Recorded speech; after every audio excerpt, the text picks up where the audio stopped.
Polícia confirma que corpo encontrado perto de Cachoeira, em Abadiânia, é da japonesa desaparecida. Jovem de 18 anos foi preso e confessou o crime. Um carro desce a rua sem motorista e um caminhão desgovernado invade o pátio de uma loja. Flagrantes que servem de alerta sobre a manutenção dos freios. E foi dada a largada para o prêmio de 300 milhões da loteria. Estão abertas as apostas da Mega da Virada. Vem, gente, que o Jornal Anhanguera já está começando.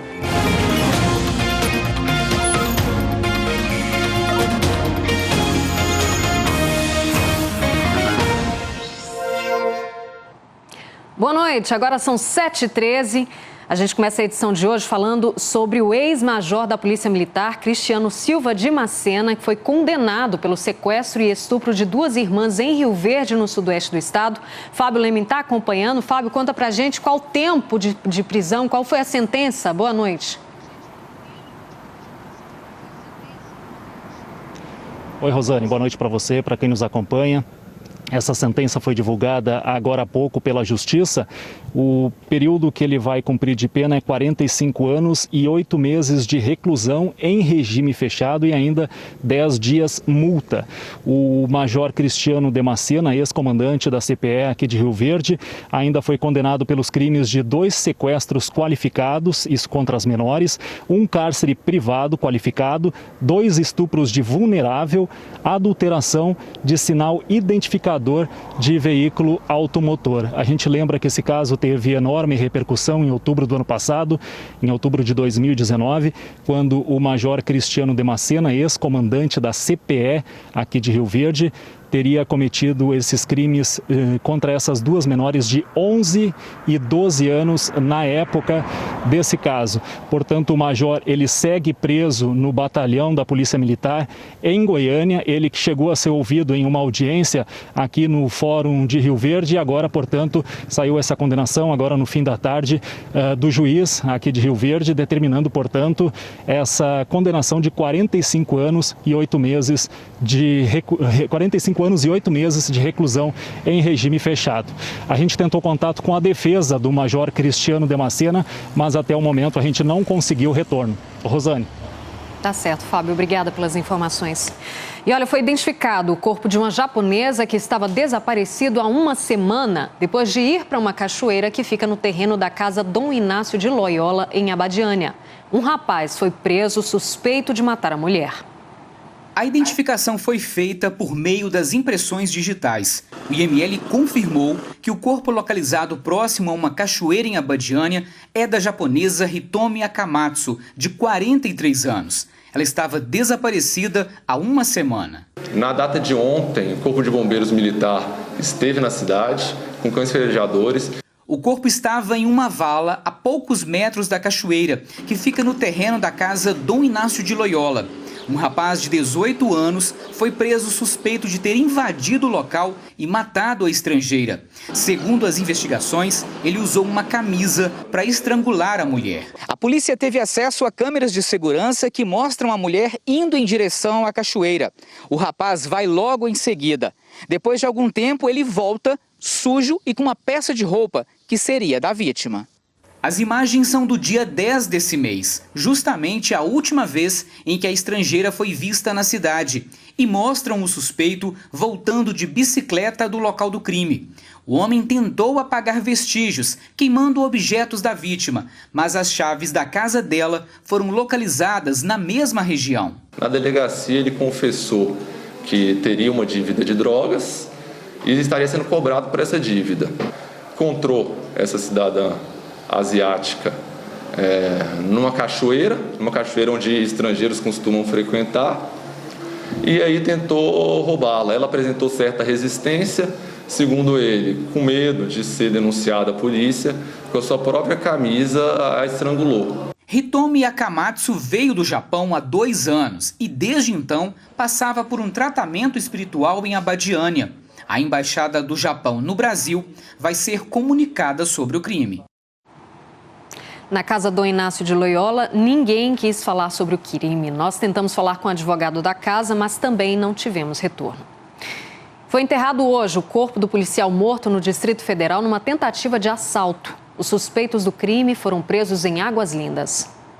Os 3 foram presos em Águas Lindas de Goiás, na região do entorno, logo após o crime. Eles são suspeitos de terem matado o policial militar, o Alisson Holanda, na noite da última segunda-feira. Imagens de uma câmera de segurança registraram os bandidos fugindo. O Alisson Holanda tinha 28 anos e era sargento da Polícia Militar do Distrito Federal. Ele estava de folga, saindo da casa de um colega, quando os criminosos chegaram e anunciaram o assalto.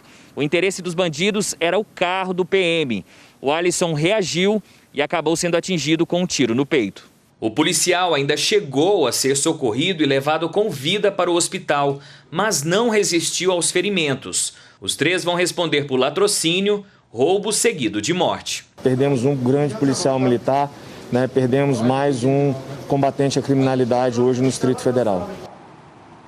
E um homem foi preso por policiais civis hoje em Novo Gama com um carro roubado. A ação foi registrada por câmeras de segurança. Segundo a polícia, o carro branco que vem chegando foi roubado em Santa Maria. O motorista encosta numa região de comércio de Novo Gama. Um carro azul chega atrás e dele saem 3 policiais. O suspeito é retirado do carro pela janela. Um dos policiais tira do carro uma arma. O suspeito foi preso e a polícia procura por outros 2 homens que teriam participado do roubo do veículo usando uma arma de brinquedo. O carro foi devolvido para o dono, que reconheceu o suspeito preso. E em Jataí, a única agência de um banco privado foi fechada temporariamente. Ana Paula Moreira está ao vivo. Conta pra gente o motivo, Ana Paula. Boa noite. Oi, Rosane, boa noite para você, boa noite a todos. Pois é, quem veio até o banco hoje encontrou um aviso na porta explicando que a agência estaria fechada temporariamente. Isso porque todos os funcionários aqui, eles estão com suspeita da Covid-19, então eles precisaram ser afastados aí da sua função. Então a agência foi fechada hoje, vai passar aí por um processo de desinfecção e higienização do local também. Mas por enquanto os caixas eletrônicos continuam funcionando. Essa é a única agência do Banco Itaú aqui em Jataí e a orientação para quem não pode esperar, para quem precisa desse atendimento presencial, é procurar a agência que fica em Rio Verde, cerca de 90 quilômetros daqui. Em nota, o banco disse que os clientes também podem procurar os atendimentos virtuais pela internet, que lá dá para fazer alguns serviços também, como pagamento de boletos e também transferência bancária. O banco não soube informar por quanto tempo que a agência vai precisar ficar fechada. Rosane? Tá certo, Ana Paula, obrigada. E olha, as cidades de Pirenópolis e Iporá ainda não sabem se os prefeitos eleitos vão poder assumir o cargo. A Liz Mendes está ao vivo para explicar essa situação para a gente. Ô Liz, a Justiça Eleitoral deu algum prazo para análise desses processos? Boa noite para você.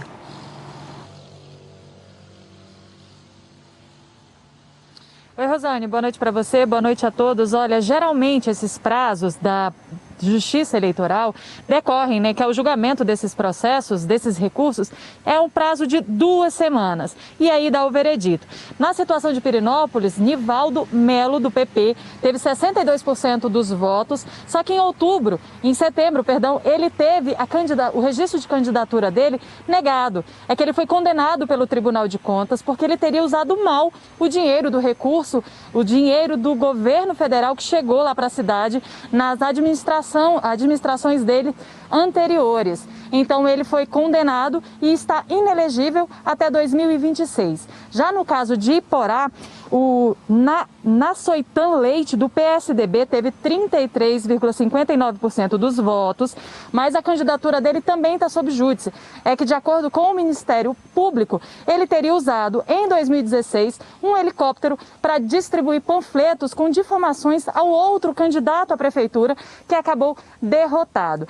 Toda essa situação foi recorrida e a Justiça ainda está analisando. Caso seja indeferido esses pedidos, desses recursos, a análise desses recursos, vai ser sim convocada novas eleições. Então, a decisão do TRE deve sair em aí 2 semanas, Rosane.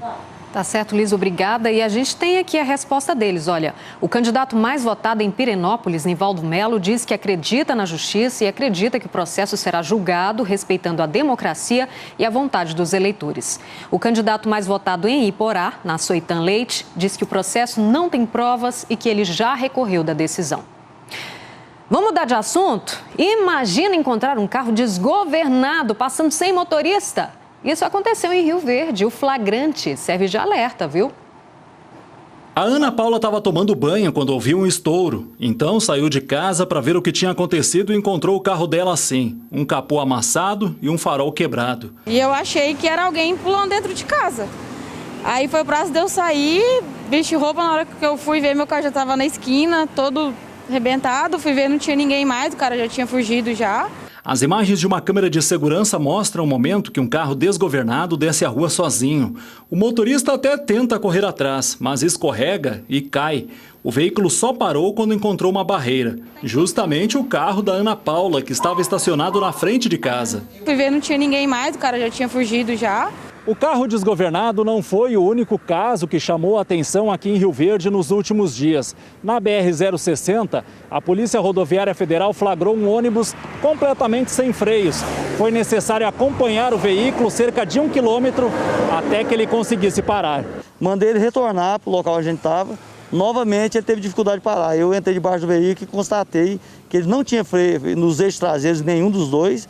E no fim de semana, imagens de uma câmera de segurança registraram o momento que o motorista de um caminhão perdeu o controle do veículo em Formosa, na região do entorno, e destruiu uma loja de materiais para construção. 2 veículos foram atingidos. Os casos chamam a atenção para um cuidado fundamental na prevenção de acidentes de trânsito, o estado dos freios. Estamos muito acostumados a tentar resolver o problema depois que acontece o pior, né? O brasileiro tem que ter a cultura, né, de levar o seu carro na oficina de maneira preventiva. Verdade.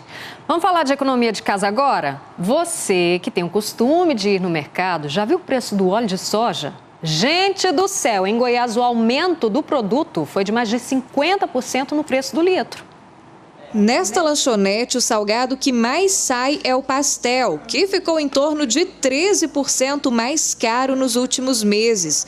É que foi preciso repassar para o consumidor a alta de alguns produtos. E o que mais subiu foi o óleo de cozinha. A gente comprava o óleo na faixa de uns R$ 3,49. Hoje em dia você vai comprar para você achar na promoção de R$ 6,49, R$ 6,50. Um levantamento divulgado pela Associação Goiana de Supermercados mostrou que de janeiro a setembro o preço do óleo subiu mais de 50% aqui no estado. Aqui em Jataí, a última pesquisa divulgada pelo Procon mostrou que o litro de óleo pode ser encontrado por até R$ 8,19. Mas na prateleira do mercado encontramos o produto ainda mais caro, R$ 9,29 o litro. A dona Zilda olhou e desistiu. Vou levar nada, porque está muito caro. O motivo desse aumento está na lavoura. É que o preço pago pela saca de soja aumentou. Goiás produziu na última safra 11 milhões de toneladas de soja. Jataí é um dos maiores produtores do estado. Foram 900 mil toneladas do grão. A matéria-prima principal, que é a soja, ela está conseguindo aí patamares altíssimos em cotação internacional. E no fim das contas, sobra sempre para o consumidor. Aumentou bastante, né? E a gente fica bem mais seletivo, comprando só quando necessário. Tá fácil não, né?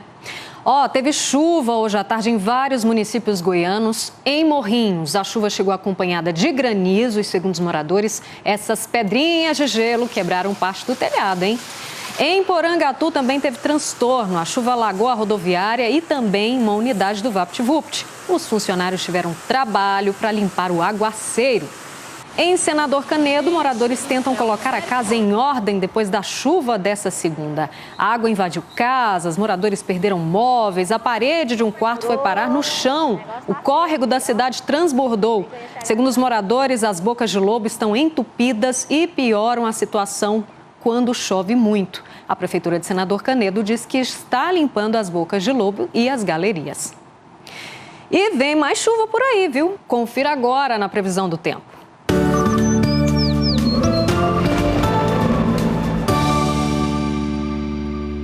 O alerta é de chuva forte acompanhada de rajadas de vento e raios. A instabilidade segue atuando em todas as regiões nesta quarta-feira. Norte e Oeste tem máxima de 34 graus. Centro e Sudoeste não passa de 32. No Leste, a máxima é de 31 e no Sul, 33. Tem previsão de chuva para todas as regiões. No norte é onde mais chove, 30 milímetros. Hora de ver como fica o tempo nessa quarta-feira em algumas cidades do estado. Catalão registra a máxima de 29 graus e chuva de 12 milímetros. Em Jataí também chove bem. A máxima por lá não passa de 31 e a umidade fica em 42%. Chuva também em Mineiros, com máxima de 29 graus e mínima de 20. Para fechar a previsão do tempo de hoje, Goiatuba registra máxima de 31, mínima de 20, umidade em 42% e volume de chuva em 15 milímetros. Começaram as apostas para a Mega da Virada. O prêmio desse ano promete ser de 300 milhões de reais. Já pensou em levar essa bolada toda? Vamos falar com o Bruno Dourado? Bruno, me conta, já fez a sua aposta? Boa noite para você.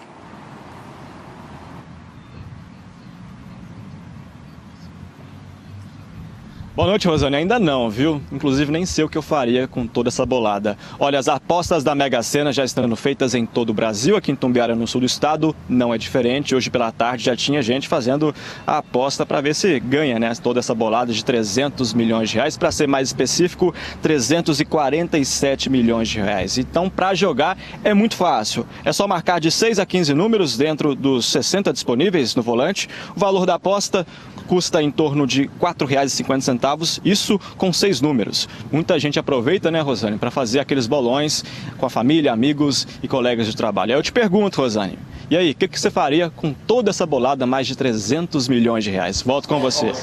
Obrigada. É tanto dinheiro que eu não tenho nem ideia de como gastar. Obrigada pelas informações, Bruno. A seguir, o resultado das eleições é o assunto de uma pequena cidade no estado. Dos 9 vereadores eleitos, 3 são irmãos. Agora são 7h29, já a gente volta.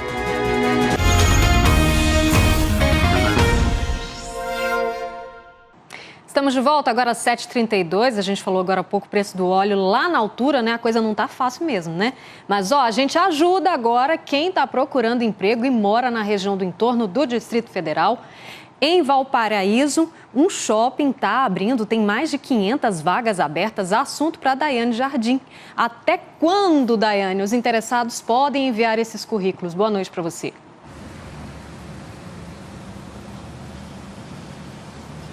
Ei, Rosane, boa noite para você, boa noite a todos. Olha, atenção mesmo, porque só até amanhã, viu?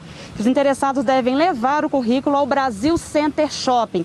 Esse shopping fica ali na 040, em Valparaíso. Um ponto de referência é que ele fica ao lado de uma passarela e também ao lado de um shopping bastante conhecido. De acordo com a assessoria, são 500 vagas, né? Pouco mais de 500 vagas para contratação até dezembro. São contratações temporárias e também efetivas para várias funções, mas as principais são para funções de vendedor, caixa, segurança e setor administrativo. O candidato deve levar o currículo lá, entregar em mãos, porque ele vai passar por uma triagem com uma equipe que vai deixar ele falar um pouquinho sobre as experiências e as competências dele, que vão ficar armazenadas em um banco de talentos para que os lojistas tenham então acesso. Então, lembrando, amanhã, a partir de 9 horas, último dia, levar o currículo impresso, ir de máscara e ter boa sorte, que é o que a gente deseja para eles, né, Rosane? Com certeza, Daiane. Agora, olha, a equipe do shopping diz que cuida da organização dentro do shopping, mas que depois, do lado de fora, outras pessoas é que são responsáveis. Olha, além de todas as surpresas que uma eleição pode trazer este ano, a corrida eleitoral teve uma outra particularidade, a pandemia. A Covid-19 pode não ter sido decisiva no resultado das urnas, mas afetou sim o futuro de algumas cidades do estado. É o caso de Itaguaru, a 110 quilômetros da capital. O prefeito eleito morreu sem saber que venceu as eleições. Mas você sabe o que diz a lei em casos em que o candidato morre ou fica impossibilitado de assumir o cargo? Veja agora na reportagem. Didi Filgueira nem teve tempo de comemorar a vitória nas urnas. Os médicos nos informaram que de sábado a domingo, Didi teve uma pequena piora, mas que a piora persistiu. O comerciante ganhou a eleição para prefeito de Itaguaru com 53% dos votos. Já eleito, não resistiu às complicações da Covid-19. Foi enterrado hoje no cemitério da cidade. Didi tinha 61 anos e foi a primeira vez que concorreu a um cargo público.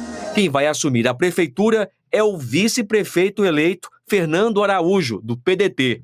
A eleição deste ano foi fortemente influenciada pela pandemia. Teve o adiamento das datas do primeiro e segundo turnos. No dia da votação, muitos eleitores não compareceram por medo da doença. Na capital, a abstenção foi de quase 32%. E vários candidatos adoeceram pela Covid durante a campanha. Em Goiânia, Maguito Vilela, do MDB, que foi para o segundo turno com 36% dos votos, foi diagnosticado com Covid há mais de 20 dias. Está na UTI do Hospital Albert Einstein, em São Paulo, e só participou da campanha no início. Maguito foi entubado no dia 30 de outubro. 3 dias antes da eleição, uma foto mostrou o candidato respirando já sem aparelhos. Mas no domingo de votação, Maguito precisou ser entubado novamente. O Instituto Ibope, especializado em pesquisas eleitorais, analisa que a internação do candidato pouco pesou no primeiro turno e que, em relação ao segundo turno, é preciso aguardar as próximas pesquisas. No caso aí de Goiânia, eu acho que teve pouca impacto, pouca influência, porque desde a primeira pesquisa ele aparecia já numa situação semelhante ao que terminou, né? Não teve uma mudança muito grande. Em Itumbiara, o médico Murilo Borges, que concorria à prefeitura, morreu no dia 29 de outubro. O partido decidiu não lançar outro candidato. Em Mineiros, Silvio Azarias era vice do candidato a prefeito Aleomar Rezende. Silvio morreu faltando uma semana para a votação. Foi substituído e a chapa venceu a eleição. A legislação define o que ocorre em caso de candidato que adoece ou fica impossibilitado de participar das eleições e também em caso de morte. O que fazer varia de acordo com a fase da campanha. Para a situação em que o candidato a prefeito morre ou fica impossibilitado de concorrer antes do primeiro turno, o partido pode escolher um substituto. Se ele sair do processo eleitoral no dia ou depois da votação em que foi eleito, quem assume é o vice. E tem uma regra específica também para o segundo turno. Caso o candidato que tenha passado para o segundo turno venha a falecer, o terceiro colocado, ou seja, o remanescente com maior votação, é chamado a substituir e o segundo turno acontece entre o segundo e terceiro colocado. Em Niquelândia, o médico Jean Carlos Sintra pegou Covid logo no início da campanha. Se recuperou e voltou para as ruas. Acabou em segundo lugar. A angústia que dá você estar lá, sabendo que os seus oponentes estão andando, estão na sua frente, estão se planejando e você está inerte, né? Você está incapacitado, você está sem condições de tocar o processo. Em Catalão, Hélder Galdino foi parar na UTI com Covid, se recuperou e ainda conseguiu fazer parte da campanha nas ruas. O candidato não ganhou nas urnas, mas se considera um vitorioso. Dentro da UTI foi aonde meus pulmões também atingiu 70% dos pulmões contaminados. E hoje estou bem, graças a Deus, estou curado. E o candidato a prefeito de Goiânia, Maguito Vilela, do MDB, que está internado em tratamento contra a Covid-19, teve uma complicação hoje no quadro de saúde. O boletim médico divulgado à tarde pelo Hospital Albert Einstein de São Paulo informa que foi iniciado hoje tratamento dialítico, seguido de instalação de ECMO para possibilitar ventilação protetora pulmonar. O boletim é assinado pela equipe que atende Maguito, pela pneumologista do Einstein, Carmen Barbas, pelo pneumologista goiano Marcelo Rabarri e pelo diretor médico do Albert Einstein, Miguel Sendoroglu. ECMO significa oxigenação por membrana extracorpórea. É um aparelho que oxigena o sangue até que o pulmão melhore. E o resultado das eleições virou assunto de uma pequena cidade aqui no estado. Em São Miguel do Passa Quatro, dos 9 vereadores eleitos, 3 são irmãos. Estamos em São Miguel do Passa Quatro, cidade com cerca de 3.000 eleitores. A votação de domingo tinha tudo para passar despercebida, mas o resultado virou o assunto das rodinhas. Muito comentário, muito. Nessa eleição tinham 32 candidatos concorrendo para vereador. Entre eles, Gilmar, mais conhecido como Gilmarinho, Erivaldo e Genivaldo. O candidato a vereador por São Miguel do Passa Quatro. Depois da contagem dos votos, veio a confirmação de quem são os 9 vereadores que vão ocupar essas cadeiras a partir do ano que vem aqui em São Miguel do Passa Quatro. E entre esses vereadores eleitos, 3 tinham algo em comum. E não é só o fato de que eles estavam disputando o voto dos eleitores, mas que os três são irmãos. Sempre torcia um pelo outro, sempre conversava durante a campanha, mas assim, a gente achava difícil de eleger 3 vereadores irmãos aqui, né? Os 3 que já tinham relação com a política antes dessa eleição levaram a preferência dos eleitores. As pessoas declaravam pra gente, dessa vez eu vou poder ajudar, é o seu irmão Gilmarim.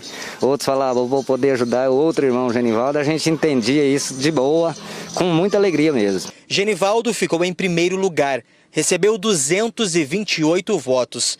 Gilmar, 169. E Elivaldo, 134 votos.